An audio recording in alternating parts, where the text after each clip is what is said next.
Hey, welcome back, you crazy cats. Today you guys are going to learn how to balance the momentums of a system using conservation of momentum. Conservation of linear momentum. If there is no net force acting on a system, its total momentum cannot change. Again, it takes a force to cause a change in momentum, if you remember from yesterday's notes. This is the law of conservation of momentum. If there are internal forces, the momenta of the individual parts of the system can change, but the overall momentum stays the same. In this example, there is no external force, but the individual components of the system do change their momenta. So, in the top example, all right, they give us a mass. 1 is 1 kilogram, mass 2 is 2 kilograms.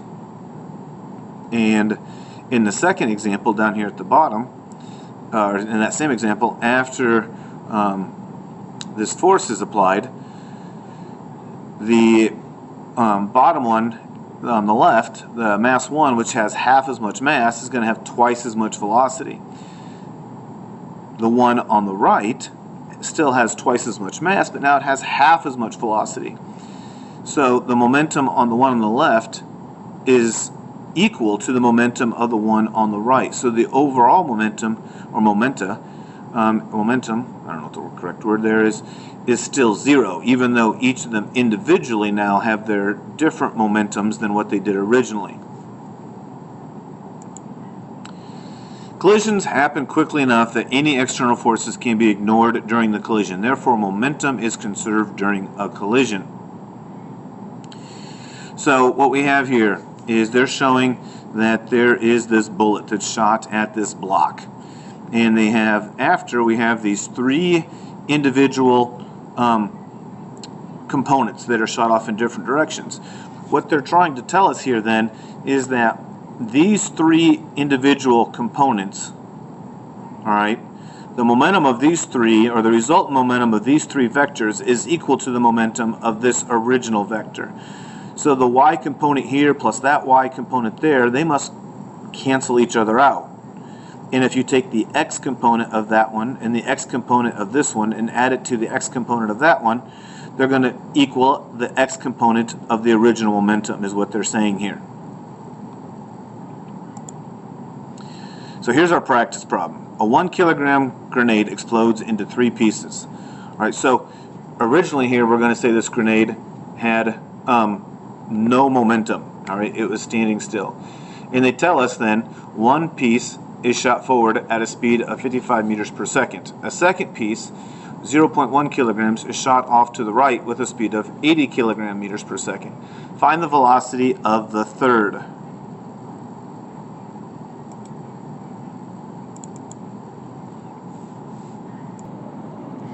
So what we find here then is that the sum of the momentums is equal to the momentum of the first plus the momentum of the second one plus the momentum of the third one. Well, originally, remember we said the grenade was just sitting there.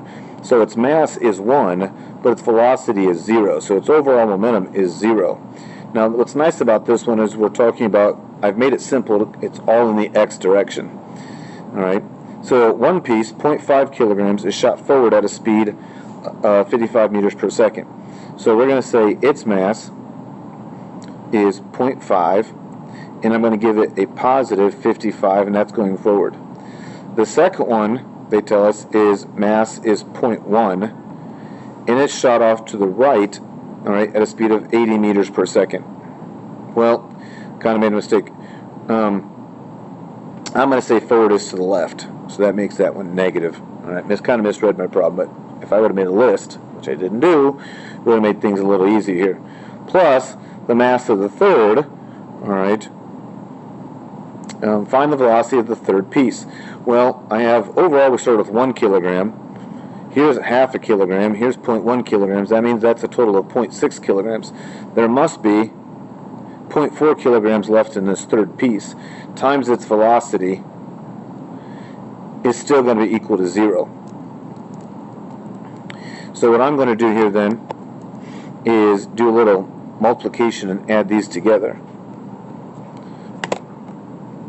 So give me some time here.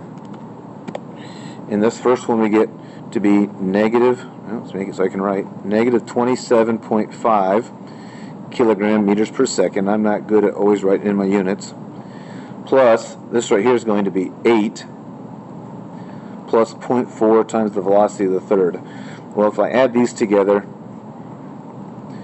I'm going to get, and then take them over to the left side, I get 19.5 equals 0.4 times the velocity of the third. Divide both sides by 0.4, and what does that turn out to be? This velocity of the third is 48.75 meters per second, and it's positive, so it must be going off to the right. So what I want you to understand is that their momentum can be added up.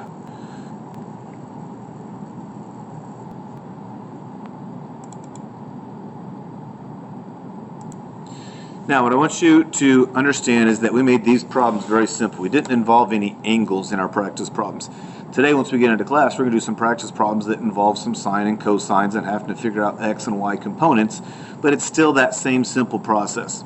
Well, hey, I hope that was informational for you. I'll catch you on the flip side.